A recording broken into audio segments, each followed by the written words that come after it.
What's up, everybody? Welcome to another episode of Plant the Spear Podcast. I'm your host, Jesse, and thanks for tuning in. Hope all is well with you guys out there. It is all good over here. Just glad to be back on the mic, recording another episode to talk about Florida State with you guys. And I think that I have an episode you guys are going to enjoy. We're going to talk about Florida State's offense in 2023, why it should be better, how that's going to happen, and what that could translate to on the field. Fair warning, we might nerd out for just a minute on some stats, but we'll try and keep it light and just kind of roll through the numbers. But I think you're going to find them interesting, so it won't be too bad. I know sometimes it gets boring droning on with stats and numbers and everything, but we'll keep it light, keep it fun, so it won't be too bad. But before we get into that, we would be remiss if we didn't stop and give a shout out and send our best wishes to the Florida State softball team. Now, Game 1 may be in the books by the time you listen to this. We're only a couple hours away at the time of recording from the series kicking off. But with that being said, Florida State softball is in the National Championship Series against Oklahoma. After going back, they run-ruled Oklahoma State. Then they beat a very good Washington team and then eliminated Tennessee to get there. They are 3-0 in the tournament so far, playing well. They had some mistakes here and there, but they did not dip down to the losers bracket at all. They have managed to stay in the winners bracket, and they've done well. And so this is going to be an exciting series. It's going to be tough. I mean, Oklahoma, without a doubt, is an absolute juggernaut of a program. 6 national titles, 4 consecutive appearances. I mean, their record is only 58-1 this year. That's not too shabby. They're on a 51-game win streak, so it's going to be tough. It's going to be a tall task for Florida State to not only beat a team like Oklahoma, but do it in their backyard. They are playing in Oklahoma City. The crowd's probably going to be predominantly Oklahoma fans. But I do feel like Florida State should have some decent representation there. I know it's a long drive, but people really support and appreciate this team, and it is well deserved. So I do think they'll have a little chunk of the crowd there, but it's going to be tough. But when you look at Florida State, they have accomplished a lot too. I mean, they're 33-2 in their last 35 games. They're on a 24-game win streak. You have Catherine Sandercock in the circle. You have a productive offense that's put up 16 runs in the 3 tournament games you've played so far. And they've been to this stage before. They faced off against Oklahoma before. And, really, when you think about it, when you see a team with a record like 58-1, and I understand when they, in the series before, was 2 years ago, but Florida State won the first game in that series. Now, unfortunately, they dropped that series 2-1, and Oklahoma went on to win their 5th national title. But you beat them. So, you went head-to-head under the lights on the big stage, and you beat Oklahoma one of the games in 2021. So, you've been there, you've done that. You face a team like this, and you can roll in with the confidence that you can compete with this team. And if there's any team that probably would be able to knock Oklahoma off, my money would be on Florida State. They have good offense, good defense, and, obviously Lonnie Alameda is a excellent coach. So they're going to be prepared. They're going to be ready. They're not going to, fold up from the moment or anything, like shy away from the moment or anything like that. I'm excited to see how this goes. I know they're going to be ready. I know they're going to be revenge-minded from 2021. It's not going to be easy, but I feel like that they will definitely compete and hopefully be able to bring a national championship back home to Tallahassee. And again, it just speaks to the continue of their run of success and why this team and this program should be celebrated. Sometimes I know people don't like when podcasts and things like that talk about non-football sports, but they deserve their moment in the sunshine, because if you were to compare this to, say, football, and let's imagine, will you, that the 12-team playoff is already in place. If Florida State football had won a national title in 2018, made the championship series, the national title game in 2021, and is now back in it in 2023, we'd be head over heels with that. So they deserve to get our praise. And I just want to take a minute to give them a shout out and send them the best of luck. And with that being said, we'll touch on another round ball sport real quick. Baseball, we know they had a rough first year under Link Jarrett, missed the postseason for the first time since 1977. They dealt with injuries, lack of experience, and lack of depth. But just like when Norvell arrived with this football program, you needed to infuse the roster with some talent. And so far, they went out and added 5 players from the portal, including an Alabama transfer that was a top 100 player out of high school, played in 18 games his freshman year, a North Florida transfer who was first-team all-conference, in the ASUN. They added 3 UCF transfers, including 2 pitchers, one of which made the All-ACC freshman team. So, they're rebuilding the roster, and it's going to be a process. It's going to take a little bit of time. Link Jarrett's still a good coach, even though they had a bad year. But this is how you go about fixing that, and that's getting talent, through recruiting and through the portal now. It does change things and speeds up how quickly you can flip a roster, which is something we saw with football. And speaking of, we're going to transition into football now, talking about Florida State's offense in 2023. Now, we know Florida State's offense last year in 2022 was much improved. They added the necessary talent to run a traditional Norvell-style offense, and the production followed. Most of you have heard me talk about this in the past, but when you look at Norvell's career average as a production-wise, as a offensive coordinator or head coach, basically when he's calling the shots, averaging over his career, which was 8 years in that position, they have put up around 6,433 yards and 62 touchdowns. In 2022, Florida State put up 6,295 total yards and 62 touchdowns. So again, you are in lockstep with what he normally gets out of his offense. And, it was one of the best offenses in the country last year. Taking a look at some numbers here, in total offense, Florida State finished 10th with 484 yards per game on average. Scoring offense dipped a little bit to tied for 16th at 36.1 points per game. We know a lot of that had to do with the field goal kicking. They ranked 7th in yards per play at 6.96, and only 5 teams, to put that into perspective, had over 7 yards per play. 2 of them made the playoffs. So up next, you have the explosive plays. Florida State was 3rd overall at the end of the season. That's plays of 20-plus yards. And when you look at the second-ranked team, who's Western Kentucky, they played 1 additional game, and the number 1 team, who was Georgia, played 2 additional games. So I would like to think that if Florida State had an additional game or 2, they probably would have finished 1st overall in explosive plays. But when you just look at the grand scheme of things, what that tells you is Florida State's offense was one of the best in the country. Now, they weren't perfect. So we know that they were held scoreless for over 2 quarters against Wake Forest, who did not have a good defense. They were 88th in total defense last season. You were shut out for 3 quarters against NC State. Now, granted, they were a top 20 defense at home at night in a big game for them. You couldn't manage to get 3 points to win that game when you needed it most. Now, I know a lot of that was you didn't trust your field goal kicker, but that's the thing. Like, you were held under 400 yards in both of those games, which they lost.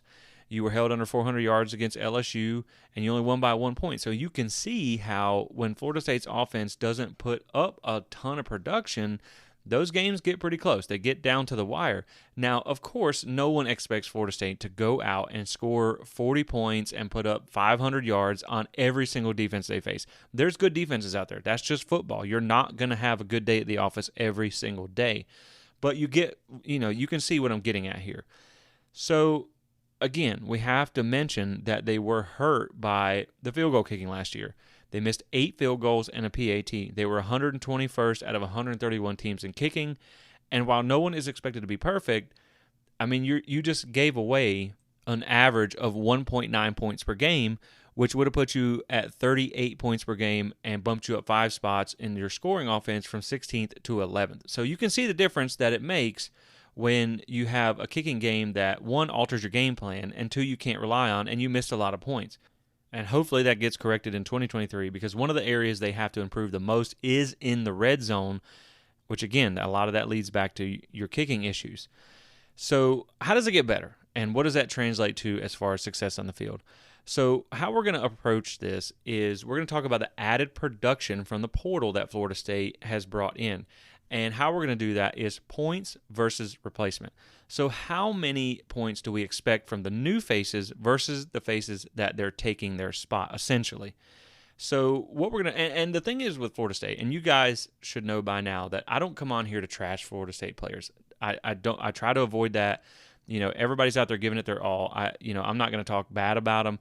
But the truth is, Florida State is churning the roster like we talked about. They had to bring in those high-end pieces, and a lot of the guys they had were average college football players, and now you're getting more high-end pieces, and that's what we're going to talk about, how that could possibly, because none of this is guaranteed. This is not an exact science, but, when you look at the numbers, and this is kind of how I projected that Jordan Travis, I thought he was going to have a breakout season last year. He could possibly have had one. And he did when you just followed the numbers. So looking at, it'll make sense here in a second. So when you look at the tight end position, starting with Jaheim Bell, who's replacing Cam McDonald. Now, Jaheim Bell, we know, and I really like to always count on proven production. This is why we're talking about Jaheim Bell and not necessarily Kyle Morlock. Morlock was productive, but it was at the D2 level. You have a host of transfers here, a handful of impact players that are proven at the Power 5 level, which is something that, to me, you can kind of take that to the bank. So when you look at Jaheim Bell, 2 years in the SEC of experience, significant playing time, over those 2 years, he averaged around 41 yards per game, and he also, in 2022, contributed for around 2.67 points per game on average for South Carolina. Cam McDonald for Florida State in 2022, he contributed to an average of 0.46 points per game. So less than half a point per game on average is what he added. And 24 yards per game was what he averaged. So when you look at what Jaheim Bell is going to bring versus his replacement, that's adding 2.21 points per game and 17 yards.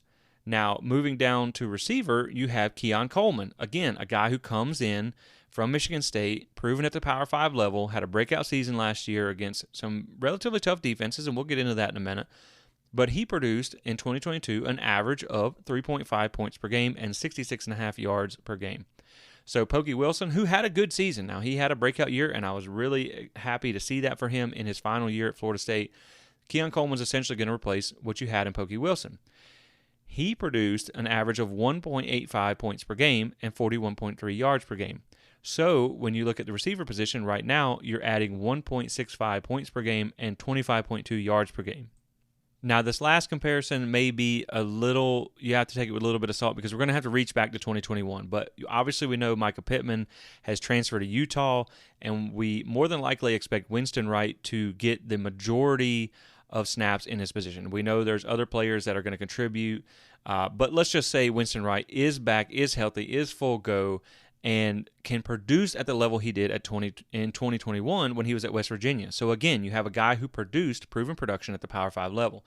Micah Pittman, we know, was a good teammate. He was a guy you could really likable player, an excellent blocker, tough physical player, but he wasn't huge on production. So he averaged around 1.38 points per game and 28.1 yards per game.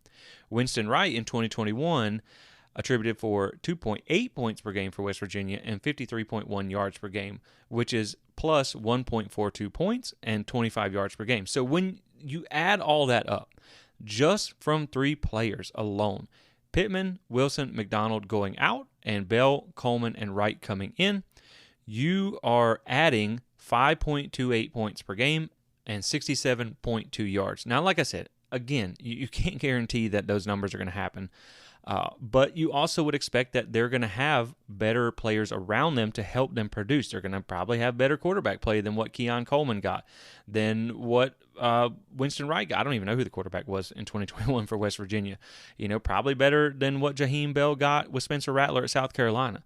So when you look at them, if they can equal that production and not gain a single yard or point more than that, you're still adding 5.25 points a game and almost 70 yards.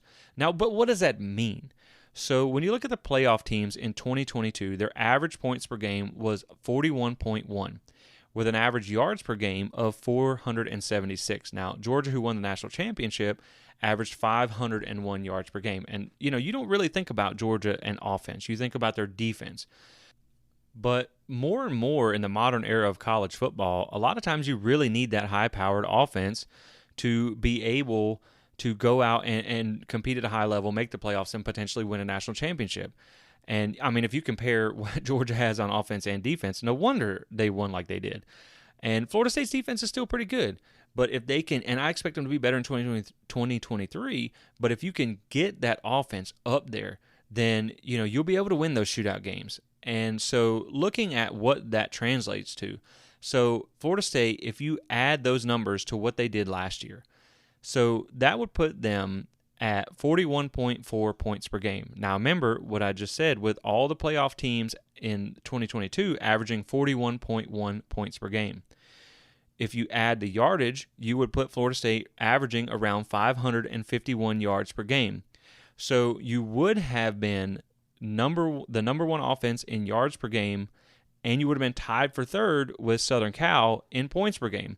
So you can see just by adding those three players alone with your points and yards above replacement, Florida State could potentially have the number one to number three offense in the country.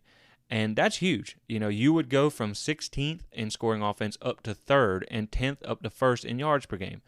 And, what that tells us is Florida State does have the potential to have legit the best offense in the country, if not at least top three. And that's good enough to get you as far as you want to go, as long as your defense shows up to play. Now, of course, there's little things like turnover luck and, when and how you score and things like that. But, that's really good, significant, solid production. Now, when you look at Keon Coleman, I know a lot of people said that he had terrible quarterback play at Michigan State. And he did have significant production. It wasn't the greatest quarterback play, but maybe not as bad as some people make it out to be. I do like to point out that there was also another playmaker at wide receiver on that team, so it's not like he was a one-man show who got all the touches, which attributed to his production. So you would think he will be used to working in a system and having another dominant wide receiver like Johnny Wilson. But when you look at the quarterback at Michigan State, Peyton Thorne, who threw to Coleman last year, now he's since hit the portal, but his completion percentage was 62.5. Jordan Travis was 64. He threw for 2,679 yards. Jordan Travis threw for a little over 3,200. Jordan's QBR was at 85.8. Thorne's was at 69.8. PFF grade Thorne was 70.7. Jordan Travis was 90.1. So you feel like you're going to get better quarterback play at Florida State than what he got at Michigan State, which should help elevate his skill set. Now, to be fair, Michigan State did play against 3 top 25 pass defenses last season and 8 in the top 50. Florida State played against 2, counting Louisville. I know he didn't really play that much against Louisville, but he was shredding them while he was in there before he got injured, and they played 5 in the top 50. So they played some tough defenses at Michigan State. And so I will give them credit for that. But you do expect like you're going to have better quarterback play in 2023 than what he got in 2022. So that should help Coleman out as well. Now, speaking of Jordan Travis and why the offense should get better more than just adding a couple of really good players, I think one thing that gets underappreciated or maybe under-talked about, because everyone talks about how Florida State returns the most production. But when you look at 2022 and where Florida State was at, they had a lot of really experienced guys who were learning in a trial-by-fire environment. Take Jordan Travis, for example. When you look back at 2022, he had 350 passing attempts coming into that season. He had 353 in 2022. So he literally doubled his experience last year. He played against Clemson. He played against LSU. He played against Florida. He played against Miami. He was the starter in all these big games.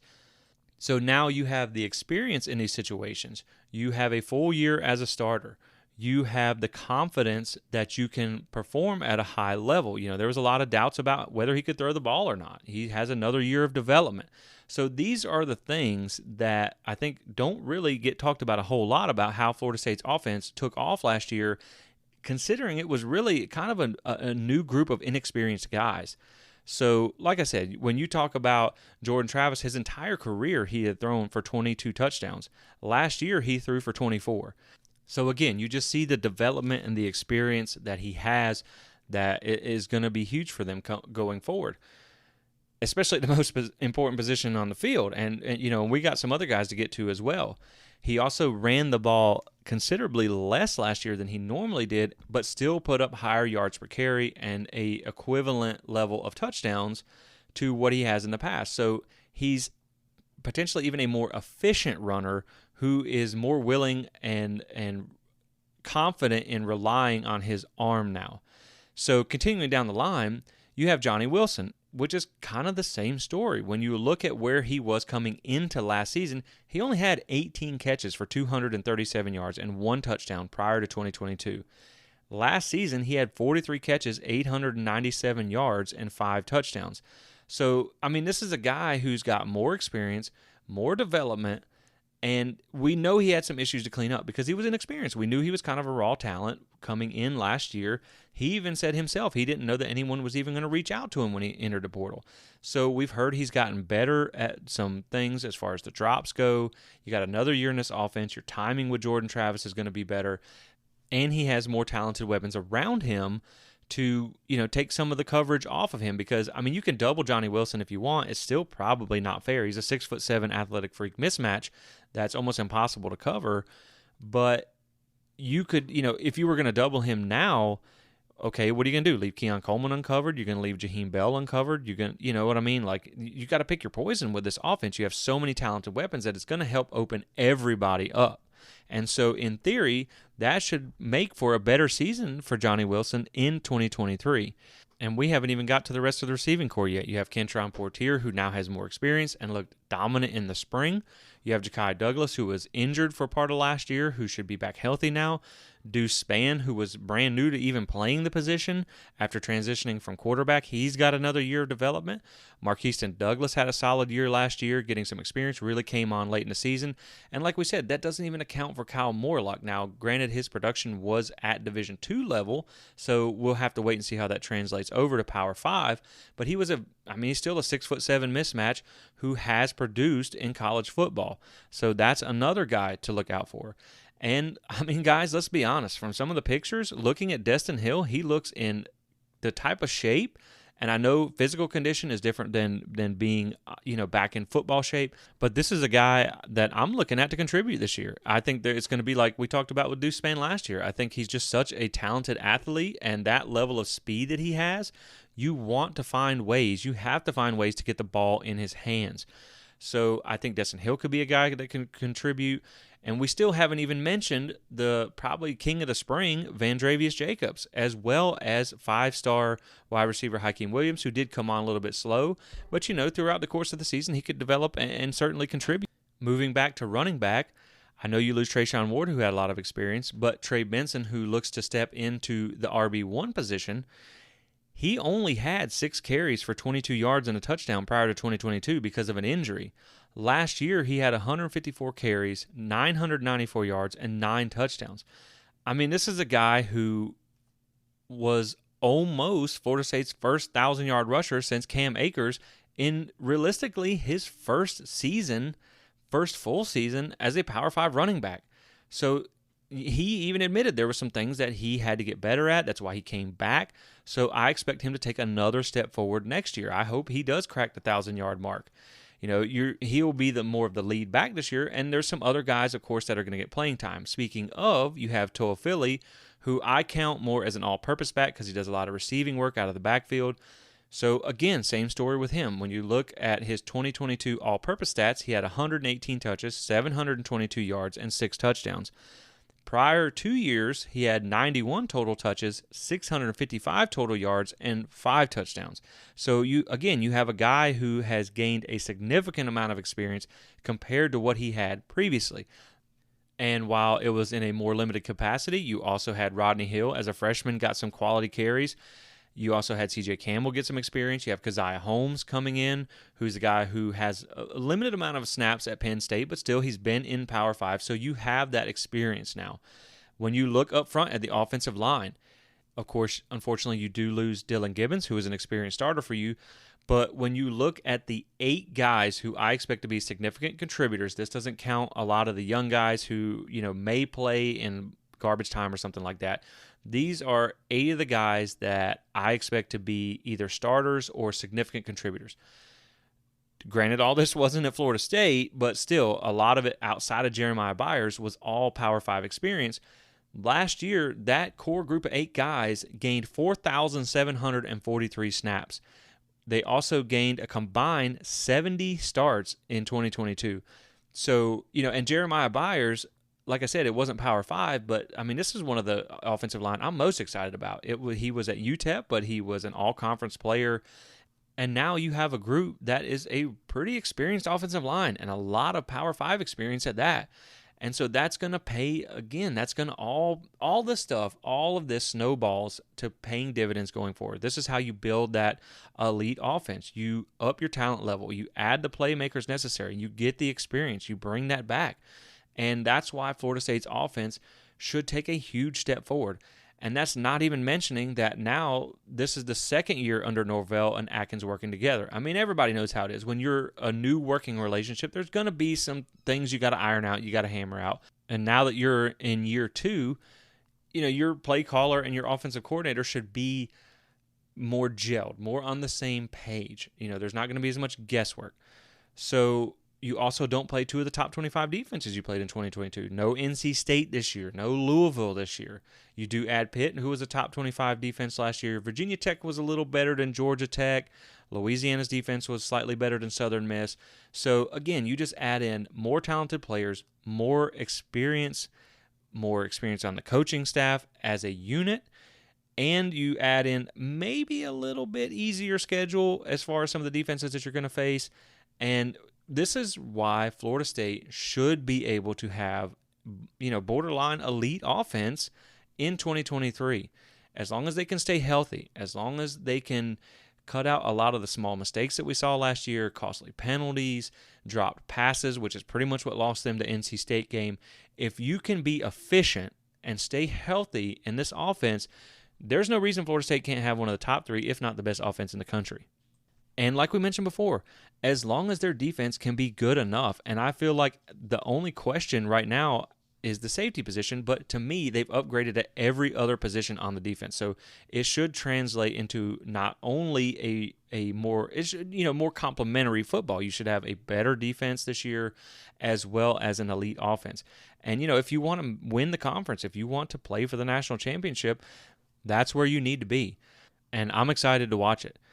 So with that being said, guys, that's pretty much about it. I just wanted to kind of talk about some of the things that they added this year and why Florida State's offense can be exciting and why it should be exciting and why it should be one of the, if not the best offenses in the country when you look at all the weapons that they have. I mean, this is the most talented Florida State's roster has been in some time, especially on the offensive side of the ball. You have some real, legit, proven Power 5 guys who are coming in ready to contribute day one. And like I said, when you look at what they could average if they just did the same thing they did last year and added the production that the other players got. This is, like I said, assuming they don't get any better and you just get the production that you got in the past, then you have the potential, like we said, when you look at the added production, you could be the number one offense. You could have been tied for third in points per game with Southern Cal. And so that's going to get you where you want to go as long as you eliminate the mistakes, as long as they can get the kicking situation taken care of, as long as the defense can show up and you come ready to play on Saturday. There's no defense that Florida State's offense should be scared of. And if they can average 40 to 41 or 2 points per game, that's as good as everybody who made the playoffs last year. So that is a recipe for success. And like I said, I'm excited to watch it. So with that being said, guys, I think we're going to go ahead and wrap it up here. It's going to be kind of a quick episode for you. Just wanted to talk about this offense a little bit. And again, wish the softball team good luck. They're getting ready to start the series against Oklahoma for the national championship. So hopefully they can bring that home. And so we're going to go ahead and wrap it up here. As always, I appreciate you guys' support. Thanks for listening, and go Noles.